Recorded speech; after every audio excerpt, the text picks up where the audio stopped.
Good morning and welcome to Morning Java, brought to you as always by Get Go Cafe and Market, where Dale, they've always got great food specials there. And then right now it's going in. Everyone's having trouble with takeout food and you're trying to figure out Get Go is something you can do fast, it's clean, it's easy, and it gives you a ton of options. And you can get that 7-inch sub for $4.99. Yeah, for $4.99. It's a great deal. Dale, let's talk about something fun. You and I are always getting real serious and talking about what's going on in football. Let's talk about something fun. You know me. Anyone that knows me knows I'm big into superheroes. Heck, I think my dad got this thinking it was a Black Panther shirt for me a while back, and I'm like, I don't think it's the Black Panther, but that's the point. He's like, it's a big nerd shirt. That's what it is. But it's a cool nerd shirt. It's not what I'm talking about. So, Dale, all right. You have the first overall pick of all superheroes. You're a draft expert. Who do you draft? And you can't say Superman because everyone always picks Superman. I'm taking Thor. Ooh, Thor. What's the reasoning behind Thor? He's a god.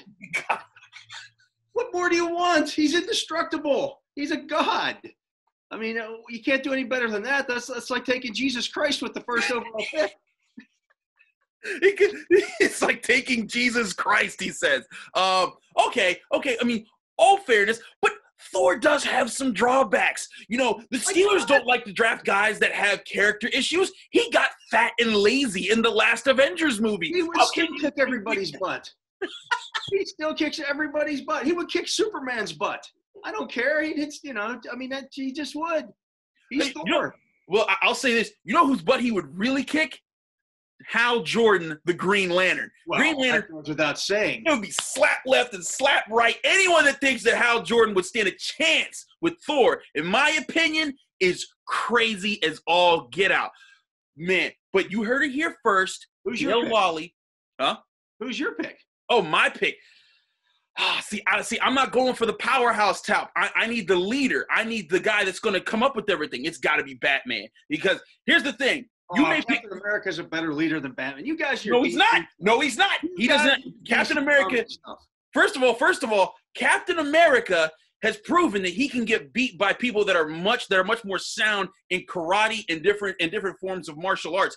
Batman is a master of multiple forms of martial arts. In fact, Captain America loses all the time to Black Panther. So that's my thing, is that Batman, he'd come in, he'd know how to take Captain America apart. He's beating people stronger than Captain America. It would be no problem. And Batman's the master planner. Nobody ever comes with a scheme that keeps outside of his realm. Even when he knows his team might lose, he's like, look, here's the contingency plan. And often that contingency plan is what saves the entire universe. So Batman, one hammer shot and he's done. One hammer shot and he's done. Boom. Get out of the way, Batman. All right, Dale, staying in this realm, who's on your do not draft list of all superheroes of all time? Well, I got one pick here, and this is a doozy. He's had his own movie made about him, Aquaman. Seriously? He talks to fish. Ooh, he talks to fish. Good for him. Like, that's what makes you the weirdo. That's not a superhero power. You talk to fish. But the fish do work for him. On the other hand, you have to consider that the fish do come in and save the day a lot. And he is kind of strong. He can fight a little bit. He has that trident that he always hits people with. I feel you. I think that Aquaman's highly overrated. I don't know if he's the worst ever, but I mean, especially Batman could beat Aquaman. He has beaten Aquaman. So there you go. There you go. All right. That's fair. I admit, Aquaman, he still got the powers. He still has the abilities. I don't know.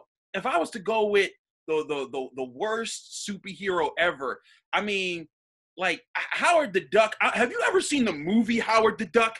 I saw the movie when it came out. That was horrible. And like, I wasn't even alive at the time, but like my dad, because he said I had to watch it, so now you have to watch it. I watched it, and as a kid, I was like, this is dumb.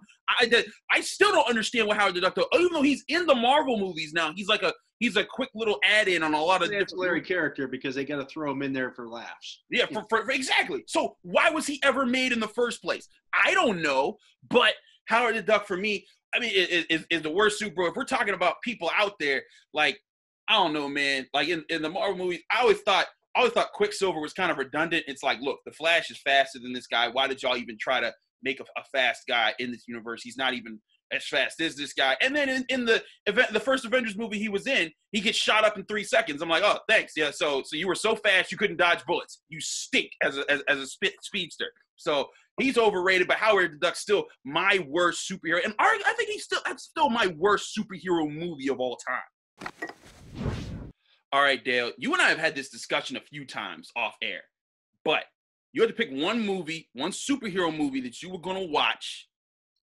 What movie would it be and why? Well, nothing by DC, because all their movies stink except for a couple of the Batman movies. I mean, the Dark Knight movies are fine. The rest of them are garbage. Yeah, I agree. Let's just throw that out there. Every one that they've ever made is garbage. Yep. I would probably say I'd have to go with Guardians of the Galaxy Part 1.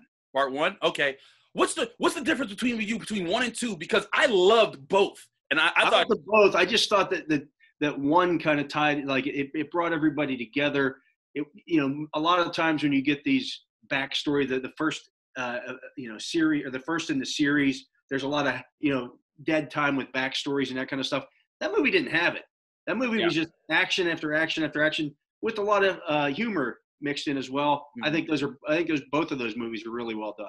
I gotta agree that Guardians of the Galaxy 1 is spectacular. Also because nobody knew who they were before that movie. Everyone was like, the Guardians of the Galaxy. Why am I gonna go see this talking tree and a raccoon? And now they're one of the biggest properties in the movie industry, and they're making sure like we're gonna do 4 more of these. So I think that's a very good pick there. I go back and forth. I've always liked The Dark Knight, the middle of the Batman Nolan trilogy. I think that's a legendary movie for how the Joker was played. It's just done by Legendary Pictures. Yeah, yes, indeed, yes, indeed. And then, but then you also got to consider Captain America: Winter Soldier. I thought that was really good. Civil War, very good too. I love Civil War, and Civil War was so cool to me because everyone always tries to do origin movies of Spider-Man, and it just said, forget that. Let's just, here's this kid. Everybody knows Spider-Man's origin by now. Right. His uncle died. He gets upset about it. He tries being a crime fighter. But realistically, how is he going to get this super suit when he's broke and he lives in Queens? Like, what do you think about that? And they take that out the way. The introduction of Black Panther was really good. And then you had the huge fight at the end. And it wasn't just a happy ending, because like a lot of superhero movies, they try to make everything so rosy and happy. And Civil War was like, no, these guys don't like each other. They've been buddies for like the past 7 movies we've done. But here comes a split, and it ties into how the rest of the universe played out. I really like Civil War. You could give me either of those movies. I loved Black Panther as a movie. Infinity War, the first of these last 2 Avengers movies, I thought is up there as well.